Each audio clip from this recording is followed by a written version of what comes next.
we're here with Rohan today. Hi Mark, nice to meet you. Nice to meet you too, Felix. Yeah, I want to talk a little bit about your career, about you, the obstacles you had to overcome in your life. You mind if I introduce you first?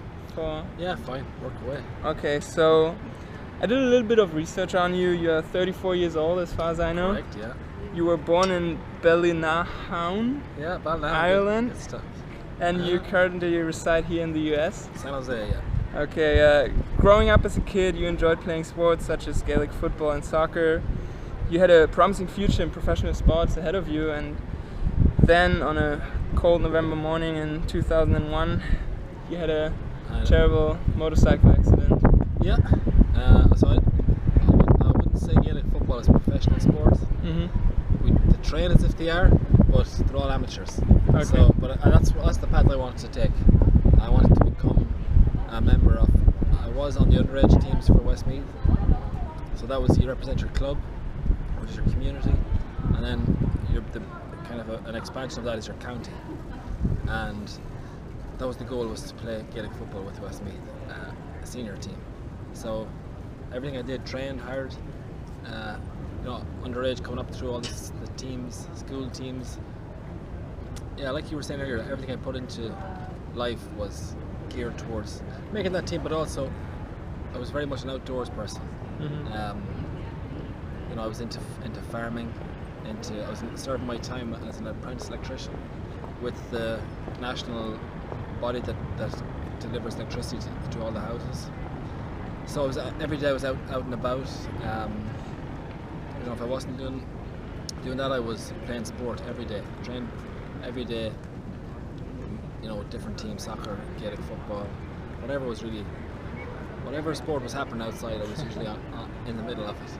Okay. So yeah, in November I had a motorcycle accident, and as a result I broke 4 bones in my back. I broke my chest bone, I broke ribs, collarbone, punctured a lung, tore my aorta,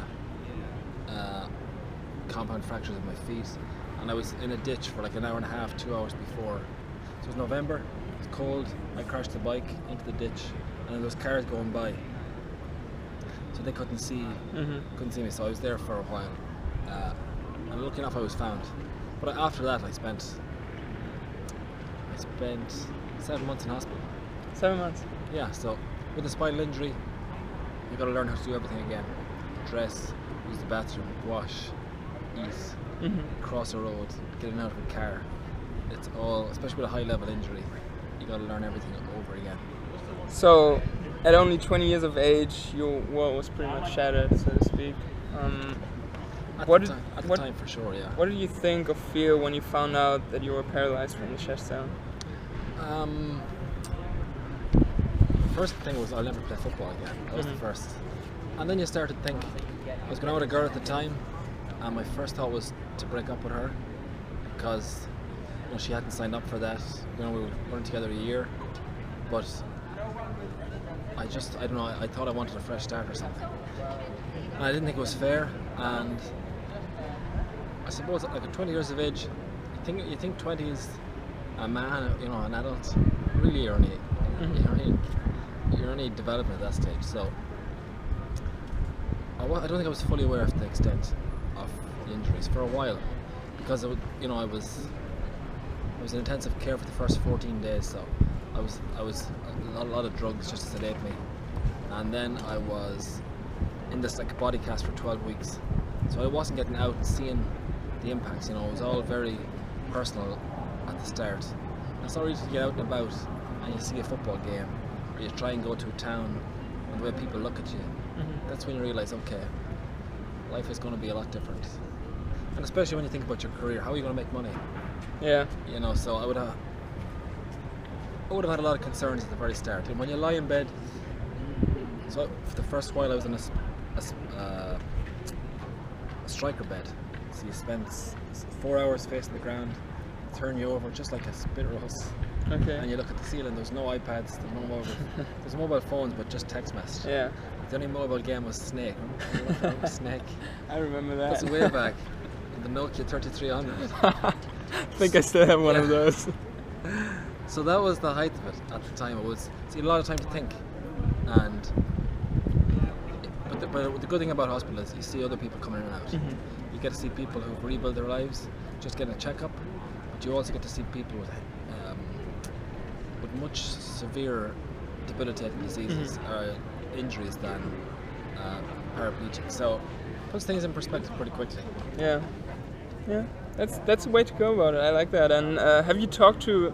I think his name is Jim Doherty, the guy who found you. Have you talked to him? I've met him. Yeah, I've met him because so maybe 8 months after the accident, I was in the village, and he was passing through. It was just he worked with the farm relief services, so they would go to farms and teach safety. And he actually taught first aid. So the guy that found me actually is an instructor for first aid. Okay. So if it was somebody else, maybe I wouldn't have made it. So he was passing through the village about 8 months later, and he stopped to talk to somebody, and I was in the corner. And when I had the accident, he didn't think that I was that severely injured, you know. He just thought because I had bones out through my foot. He just thought it was a foot injury. Okay. But I maybe had an idea, but he was kind of shocked to see I ended up in the wheelchair. But yeah, you stay in touch with him, and so when I came home from London that time with the gold medal, he came to the village. He's a lovely man. He's got a big family, 6 or 7 kids, into Irish music. Really nice man, and I'd be forever grateful for his help. I can imagine that. So many years have passed since then. Could you tell us what you do now? So now I'm on the verge of retiring from competitive sport, and I want to get a career for myself in sport.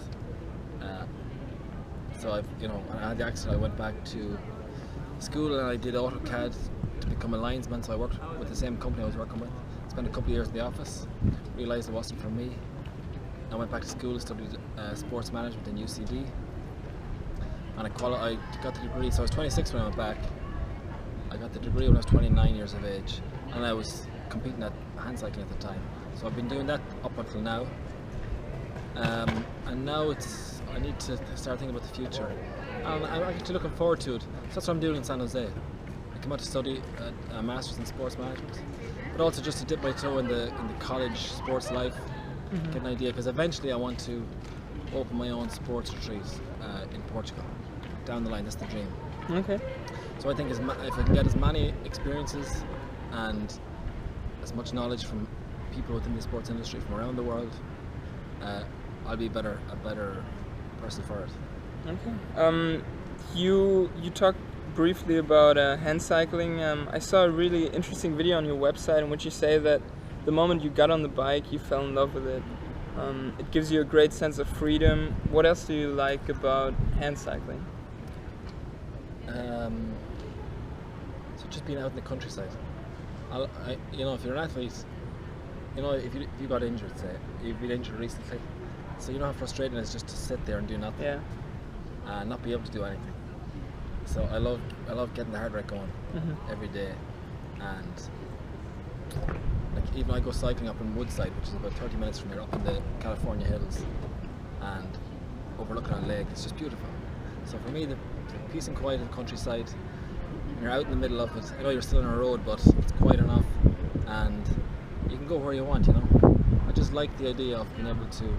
Because in the wheelchair, you saw it today, you're restricted by the lift isn't working around the back, and the wheelchair is you're kind of always put in a little box somewhere. But with the bike, if I wanted to now, I could cycle to New York. I like that. I like the idea of having an open road and not, being able to do what I want. Okay. So you're a professional athlete, I would say. Professional since 2010, yeah. How do you finance your career? So if you're lucky enough to be successful within the Irish sports system, the government have a scheme called the carding scheme. So if you get top 3 in the world, at the moment it's €40,000. That goes towards your training, your development as an athlete, and you have a review every 3 months.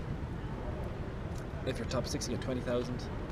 Top 12, you get 10,000, and so on. So I would have started in the development fund, and when I start getting results, so I was able to leave my job with the ESB. So for me it's great, because you get the support from the government to say, okay, we respect Paralympic athletes enough to support them to achieve their best possible results. So that's, for me, it's a great honour to represent your country, and especially as a person who's worked, paid taxes. I can really value especially with Ireland at the moment, economically, you know, people are making cuts, but we were still supported. So I see a big responsibility on the athletes to represent the country, and for me it's an honour to do it. And the fact that they support, because you can see the benefits, you know, the economic and the social benefits of sport are well known. So yeah, they support me, and then you get different sponsorships. So I've been lucky to get support from Sky Sports, Invacare, which supply my bikes and my wheelchair. Renault would have supplied me with a car. USN Sports Nutrition, Casco helmets, all these small sponsorships, they all help, you know. They help. Just if you don't have to be spending money on it, you can. So I would spend a lot of time at altitude camps. They're very expensive, so I'm in a position to do that. So all those people help me. Yeah, I was looking at some of your videos on YouTube, and your bike looks really, really high end. I can't imagine how much a bike like that would cost. Could you give us a rough estimate? Yeah, I know that the bike I had on the line for London, the bike was about $6,000. The power meter was about 3,000, and the wheels are another 3,000. The helmet's a couple of hundred. The speed suit's a couple of hundred. So on the start line for London, you're looking at about €12,000. That's a lot. That's a lot. That's a small car, huh? Well, there is a Facebook page for hand cyclists who have hand bikes that are worth more than their cars. Okay, that's crazy. It's a good car, yeah. Yeah. Well, I was looking into the Tour de France this past summer, and I remember one of the reporters saying that one of those bikes costs about 25,000, and I was like, "Oof, that's quite a lot of money." Because the development goes into this. Yeah. Like McLaren, you know, from McLaren F1, so they help develop a specialised bike for Mark Cavendish. And there's even one of the hand cyclists, Alex Zanardi, who's a former IndyCar racer. BMW make his bike. God knows the cost of it. So it's fully professional sport. You know, there's no messing around. On your website, you said the biggest challenges I faced led to my greatest successes, and sharing those experiences has helped me to motivate others. What was the biggest challenge you faced in your life, and what was the greatest success, apart from the obvious ones like winning the 2 gold medals in London? Yeah, that's one of them, but I would say for me, the biggest challenge, I suppose, was accepting, you know, you're accepting who you are. Once you can do that, if everyone could do that, that's such a, you know, to be able to say, okay, I'm in a wheelchair, okay, I'll never move my legs again, I'll never play soccer again, okay, forget about it. What can I do? Can I help others instead of being so self-absorbed? So that was a big challenge, and it's still evolving, you know, as a human being I'm still evolving, learning to deal with issues, learning to be open-minded, and I'd say the proudest thing was probably going back to college at 26 and getting a degree, because academically I was never blessed. Athletically I was decent, academically. I wasn't until I went back to school, to college, that I did an exam to establish if you like kind of an entry exam. No, I forgot the name of it. What do you call that learning disability where you're reading and okay. dyslexia. Yeah. Oh my god. That's a good example. How challenge it is for me to get a degree. But yeah, I discovered I was dyslexic, so that was another small stumbling block. But I got the support from UCD, and I would say the final year of college was one of the toughest. But I worked hard at it, and that was one of my biggest, my proudest moments, I would say. So you would say that's kind of made you the person you are today? Like all these little challenges that you had to...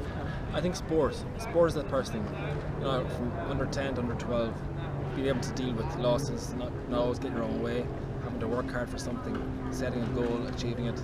Even though you don't think of it under 10, under 12, 14 years of age, they're the building blocks of life, because you know, you very quickly realise that it's not all this. Everything is like wrapped in candy. Everything's perfect. So sport teaches that, I think. So I think they were the main building blocks. But then going back to college, yeah, I started to want to learn more, to see more of the world, and to learn from other people, and then also to give back, if I could in any way, give back to other people. That's great.